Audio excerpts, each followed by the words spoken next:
안녕하세요. 취미로 철학하는 남자입니다. 네, 오늘은 9월 7일 8시 반을 지나고 있는데요. 오늘은 니체가 아니라 수학예찬이라는 알랭 바디우의 이제 책 내용을 한번 얘기를 해볼까 합니다. 꾸준히 하겠다 이런 건 아니고요. 그냥 오늘 읽은 책이 이거였고 이제 그에 관한 얘기를 이제 해볼까 하고서 이제 가져와 봤습니다. 네. 수학예찬이라는 거는 뭐 수학을 좀 좋게 말하고 수학을 찬양한다 이렇게 얘기를 하는 거라고 볼 수 있죠. 근데 그 글귀 중에서 그 글 중에서 이 책 중에서 이런 구절이 나옵니다. 아리스토텔레스는 실제로 수학을 진리가 아니라 미와 관련한 분과로 간주했습니다. 그는 수학의 고귀함은 존재론이나 형이상학보다는 미학의 유형과 관련된다고 단언하기도 했습니다 라는 구절이 나와요. 그래서 이제 수학이라는 게 미학적인 것이다 이런 얘기를 하는데요. 이 글귀를 이제 보면은 수학은 미와 관련된다. 저는 이 부분이 공감이 됐어요. 그래서 수학은 미와 관련이 되지 이러면서 그 추가적으로 들었던 생각이 이 책을 조금 보다 보니까 이제 알랭 바디우가 하고 싶었던 얘기가 뭘까 생각을 해보면은 약간 철학보다는 수학이 앞서 있다 이런 느낌을 받은 거예요. 그러니까 이제 저는 전혀 그렇게 생각한 적이 없거든요. 철학이 좀 더 베이스고 그 위로 수학이든 뭐든 이런 것들이 나온다라고 보는 사람이기 때문에 수학이 미학과 관련된다면 철학은 뭐하고 관련이 있지? 미학하고는 관련이 없는 것 같기도 한데 이런 생각이 들었던 거죠. 그래서 이 글귀를 이제 보면서 그런 추가적인 생각들을 해봤습니다. 그 생각을 한번 얘기를 해볼 거예요. 일단은 왜 수학은 미학과 관련이 된다고 아리스토텔레스랑 알랭 바디우가 얘기를 했고 저도 거기에 대해서 동감을 했을까 생각을 해보면 이미 아실 분들은 잘 아실 거예요. 이건 중요한 내용은 아닌데 순수 수학과 관련해서 이 미학과 관련된다는 얘기가 나오는 것 같아요. 제가 봤을 때는. 그래서 순수 수학은 이제 자연 현상을 수로서 분석을 하잖아요. 그렇다 보니까 수로 분석하다 보면은 자연이 갖고 있는 어떤 질서를 수로서 표현할 수 있게 되죠.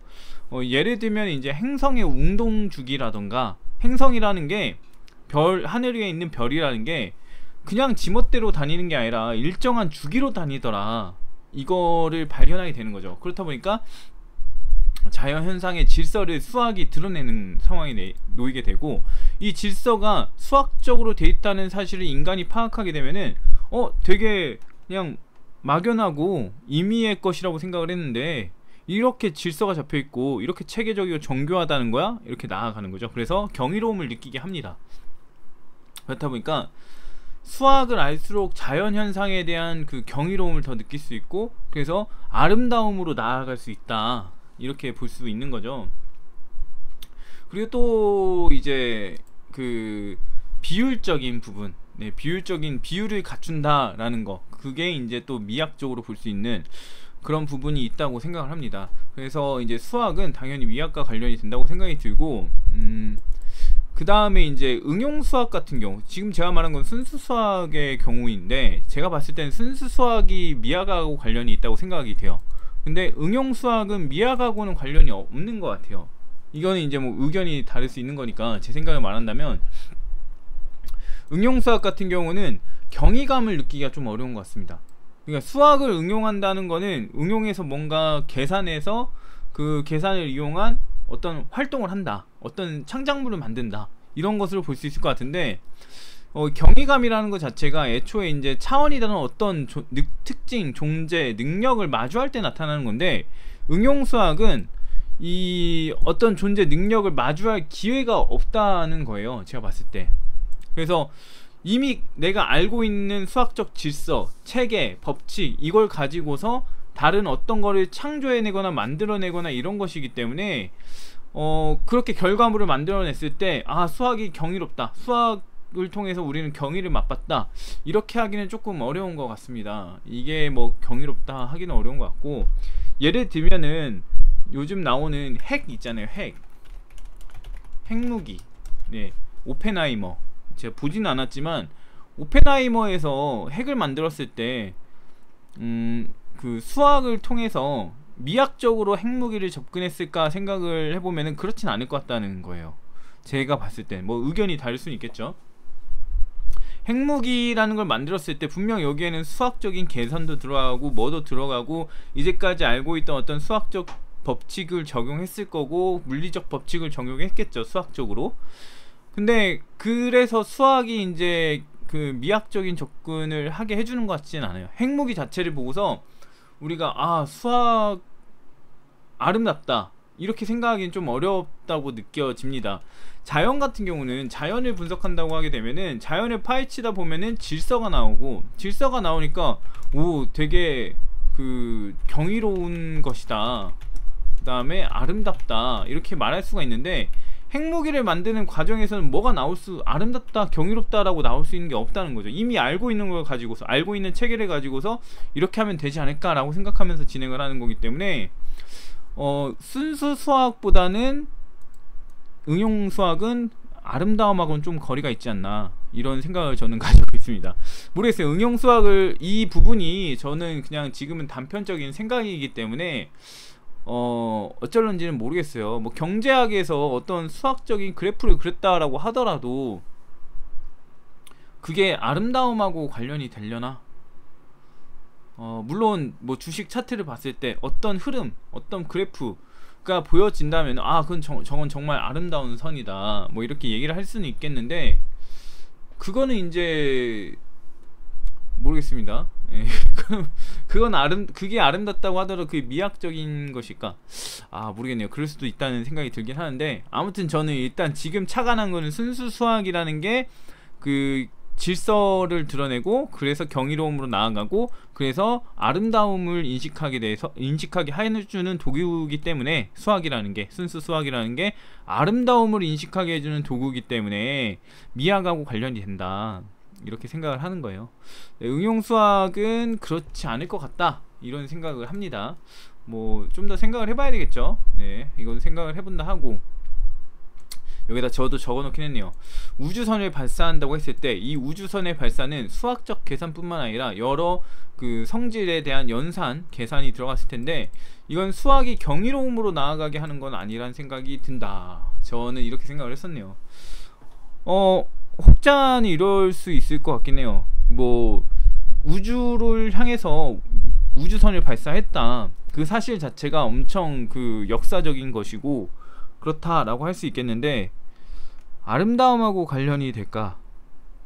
예, 이거는 좀 아닌 거, 아름다움하고 관련된다는 느낌은 좀 없는 것 같아요. 왜 그런지 설명을 하면 아직은 못하겠는데 그런 것 같습니다. 그래서 아무튼 순수 수학은 미학과 좀 관련이 깊은 요소가 있는 것 같다, 이런 얘기를 하는 것 같고요. 그렇다면 철학은 도대체 뭐하고 관련이 있냐? 수학은 지금 미학하고 관련이 있는데 철학은 왜 미학하고 관련이 없냐? 예, 철학은 왜 미학과 관련이 없을까? 이런 생각이 듭니다. 예, 철학은 미학하고 관련이 있다는 생각은 안 들거든요. 철학의 분과로서 이제 미학이 있을 수는 있는데, 철학적인 탐구 이런 게 미학하고 직접 관련은 없는 것 같다는 생각이 들었어요, 저는. 철학은 경이로움을 드러낼까, 이렇게 생각을 해보면 철학이 하는 질문이라는 게 존재가 뭐냐, 영혼이 뭐냐, 올바른 삶이 뭐냐, 이런 얘기를 하는데, 이렇게 진술하는 게 이제 철학이라면 철학은 어떤 경이로움을 드러내는 역할은 안 해요. 어떤 숨겨진 자연적 질서를 드러내거나 이런 건 안 하는 것 같아요. 영혼이 뭔지 밝혀낸다고 해서 경이로움으로 나아가진 않는 것 같고, 올바른 삶, 행복 이런 것이 뭐라고 했을 때 경이로움으로 나아가진 않는 것 같단 말이에요. 그렇다 보니까 이제 좀 이상한 것 같은데, 또 이제 보게 되면은 철학도 자연적인 걸 다루긴 하죠. 뭘 다루냐면 시간과 공간에 대해서 다루죠. 뭐 인식, 대상, 물체 이런 거 다루는데, 이걸 다룬다고 해가지고 자연의 경이로움을 보여주는 것 같진 않아요. 예, 그렇지 않나요? 저만 그렇게 생각하나요? 예, 지금 저는 그렇습니다. 그래서 철학은 과연 우리에게 어떤 역할, 영향을 주는가? 수학은 저렇게 미학을 준다고 하는데, 수학 좋아하는 친구는 저렇게 얘기하고 있는데, 철학 좋아하는 나는 도대체 철학은 그럼 뭐하고 관련이 있다고 얘기를 해야 좀 면이 설까? 이런 생각이 든 거죠.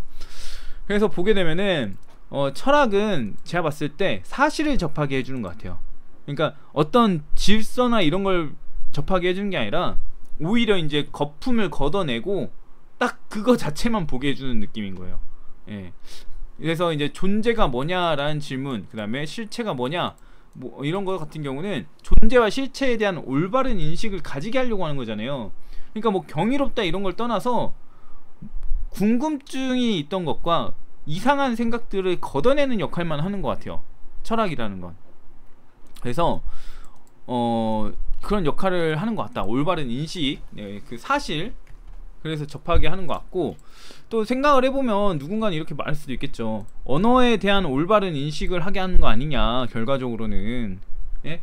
이 존재라는 언어가 뭔지를 말하고 있고 실체라는 언어가 뭔지를 말하고 있는 게 철학 아니냐, 이렇게 할 수 있겠지만, 시간과 공간에 대한 이제 그 학자들의 물음이나 철학적인 접근을 보게 된다면은 마냥 언어적인 건 아니거든요. 그러니까 그냥 대리를 해왔을 뿐인 거예요. 그 표현을 가지고 이제 대리를 해서 생각을 하는 거예요. 존재라는 걸 존재를 가지고 생각을 한다 해도 어떤 존재적인 것들을 떠올리면서 하겠지, 그냥 존재라는 글만 가지고 하진 않을 거 아니에요. 그렇기 때문에 언어는 그냥 대상을 대리하고 있을 뿐이다. 예, 대상을 대리하고 있을 뿐이고, 실질적으로는 우리는 이 언어를 통해서 대상을 그냥 떠올린다, 상기하는 역할로서 이 언어를 대하고 있다, 그런 거죠. 그래서 대상에 대한 올바른 이해를 갖게 하는 거다. 언어에 대한 올바른 이해가 아니라 대상에 대한 올바른 이해를 갖게 한다, 이렇게 생각을 합니다.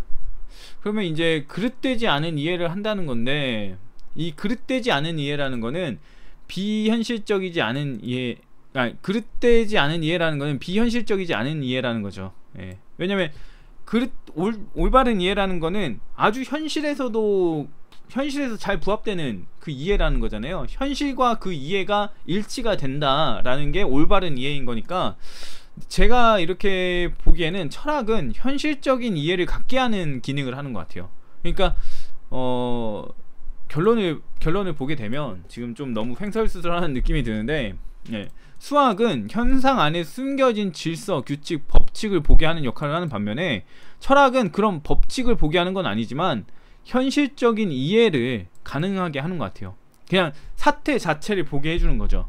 어떤 상황 자체, 그 자체에서 더도 말고 덜도 말고 그냥 그대로 바라볼 수 있게 해주는, 정확하게 볼 수 있게 해주는 그 역할만 하는 것 같아요. 그래서 수학은 이제 현상의 정교함을 알게 하죠. 아, 이 현상이라는 게 굉장히 정교한 거였더라. 어떤 현상이 발생이 되는 과정에서 수학적인 어떤 근거들이 다 있더라, 이렇게 되어서 정말 대단하다. 그래서 이제 아름답다 이렇게 느끼면서 뭐 숫자의 아름다움, 공식의 아름다움, 이런 것들이 생겨나는 것 같은데, 철학은 그런 게 없단 말이에요. 예. 철학은 그냥 이게 그야말로 이제 우리가 정확하게 현상을 바라보게 해주는 거다, 뭐 이렇게 나아갈 수 있는 거죠. 어떤 말이, 어떤 문장이, 예, 그렇게 나아가기 때문에 결국에는 그냥 현실적인 이해, 예, 그냥 더도 말고 그냥 딱 노골적으로 딱 그 눈앞에 보이는 그대로 뭔가 우리를 왜곡시키는 그런 걸, 모든 걸 없애버리고 딱 정확하게 딱 바라보게만 해주는 그 역할을 하는 게 철학인 것 같다. 예, 그래서 수학은 미학과 관련된다고 해도, 그래, 철학은 현실적인 이해를 가지게 하니까 상관없다. 수학은 막 미학과 관련돼 가지고 엄청 뭔가 좋은 학문인 것처럼 얘기를 하는데, 철학은 좀 아니다. 철학은 미학과 관련되지 않아도 된다. 그냥 뭐 경이로운 거 안 하더라도 사태 자체를 딱 바라보게 해주는 게 얼마나 중요한데, 이렇게 하는 거죠. 그래서 이제 지금 이거는 너무 횡설수설하면서 얘기를 한 것 같긴 한데, 그렇습니다. 예, 이제 수학은 미와 관련된다, 이렇게 얘기를 하니까 수학은 뭔가 미하고 관련되면서 뭔가 더 위대한 뭔가처럼 느끼게 하는데, 철학은 과연 볼품없는 건가? 미랑 관련 없는 것 같은데 볼품없는 건가 했을 때, 그래도 미와 관련 없지만 굉장히 현실을 바라보는데 올바른 이해를 하는데 아주 도움이 된다. 수학이 도움이 되겠습니까? 수학이 결과적으로 수학은 어떤 현상을 풀어내는 과정이죠. 문제는 현상을 정확하게 봐야 된다, 이겁니다. 예, 철학은 일단 제가 쓴 책을 보면은 지혜롭기 위해선 두 가지가 필요해요. 하나는 문제에 대한 올바른 이해가 필요하고요. 그 다음에는 문제를 해결하기 위한 문제의 대상에 대한 이해가 필요합니다. 그러니까 문제 자체에 대한 이해, 그 다음에 문제 대상, 뭐 수라면 수라면 수고, 아니면은 뭐 과일, 아니면은 뭐 맛, 아니면은 뭐 운동, 예, 이런 거에 대한 이해가 있어야 돼요. 문제 자체도 올바르게 이해해야 됨과 동시에 이 대상에 대한 올바른 이해도 있어야 돼요. 그래야만 이제 지혜로울 수 있는 건데, 이 두 가지를 지닌 사람만 지혜를 지닐 수 있게 되죠.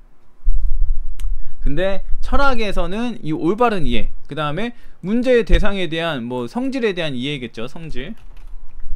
성질에 대한 이해, 뭐 성질에 대한 암, 이렇게 될 텐데, 결과적으로는 네, 이 수가 뭔지, 과일이 뭔지 또 이것도 해야 됩니다. 이거 결국 어디의 영역이냐? 수학의 영역이냐? 아니죠. 철학의 영역이죠. 그러니까 네, 철학이 이제 있어야 지혜로워질 수가 있다. 예. 수학에 대해서 알기만 하면은 지혜로울 수가 없다, 이겁니다. 예. 아무튼 네, 저는 이렇게 생각을 하고요. 오늘 좀 잡소리가 길었던 것 같고 이해에 도움이 되는지 모르겠는데 그냥 나불나불한 것 같아요. 아무튼 네, 네, 아무튼 이렇게 생각을 했다, 이거고요. 뭐 앞으로는 좀 약간 긴 책들을 긴 호흡으로 읽을 수 없으니까 이렇게 짤막짤막하게 할까 싶은데, 생각하는데 도움이 될지는 잘 모르겠네요. 그냥 저의 혼잣말 일기 같은 느낌이 더 강한 것 같아서, 아무튼 오늘 이런 새로운 시도 해보고요. 앞으로도 좀 더 이런 시도를 해볼까 합니다. 예, 그래서 수학 예찬을 좀 읽어볼게요. 지금 제가 그 보고 있는 게 뭐냐면 쇼펜하우어, 뭐 제가 쓰기도 했지만 쇼펜하우어, 그 다음에 아리스토텔레스, 그 다음에 니체를 보다가 지금 니체를 뺐죠. 니체를 지금 니체 너무 똑같은 내용만 나오니까 뺐어요. 그래가지고 이제 요거 니체 대신 뭘 할까 하다가 현대 철학을 하는 게 낫겠다, 이런 생각이 들었죠. 그래서 이제 알랭 바디우를 하는 게 어떨까, 이런 생각이 들어서 알랭 바디우 책을 읽고 있어요. 수학 예찬은 저는 읽어본 적이 없는 책이고, 봤다 그래도 이제 존재와 사건이었나요? 존재와 사건, 그 다음에 조건들, 이 정도만 봤어요. 그래서 뭐 수학 예찬을 좀 잘 이해할지는 잘 모르겠는데, 아무튼 보다 보면 뭔가 또 나오겠죠. 네, 그래서 뭐 쇼펜하우어 책도 읽다가 뭐 괜찮은 거 있으면 얘기하고, 아리스토텔레스 책도 읽다가 괜찮은 거 있으면 얘기하고, 네, 이렇게 해볼 생각입니다. 네, 아무튼 오늘은 여기까지 하고요. 다음에 또 다른 철학적인 얘기를 가지고 와보도록 하겠습니다.